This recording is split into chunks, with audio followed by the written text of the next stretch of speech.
o'rinli foydalanish qoidalari belgilangan. Shartnoma tuziladi. Qamoqqa olinishi mumkin. 82 milliard so'm. Masalan, suvdan foydalanishni tartib tamoyilini bilmasa, bu degani javobgarlikdan qutulish kerak degani emas. Vazirlar Mahkamasining tegishli qarorlari asosida ichimlik suvdan o'rinli foydalanish qoidalari belgilangan va bu qoidalar asosida har bir iste'molchi va tashkilot o'rtasida shartnoma tuziladi. Ichimlik suv kiritilayotgan paytda va u shartlarda ko'rsatib o'tiladi. Mana bu narsalar mumkin emas, mana bu narsa bunday deb. Har bir iste'molchining menimcha o'zida bo'lishi kerak. Bu birinchidan.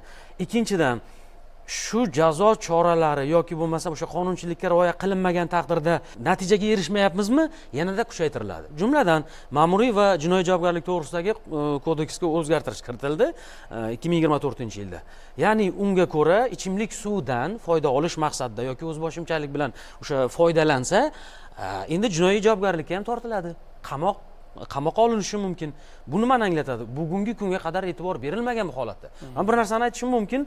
2025-yilning o'tgan 11 oyi davomida 10 mingdan ortiq reyd tadbirlari natijasida 10 mingdan ortiq suvdan foydalanish qoidabuzarliklari aniqlangan. 4,5 mingga yaqin, ya'ni 4400 tasi shuni noqonuniy ulanish holatlari hisoblanadi. Buning natijasida aksiyadorlik jamiyatiga 82 milliard so'm zarar yetkazildi.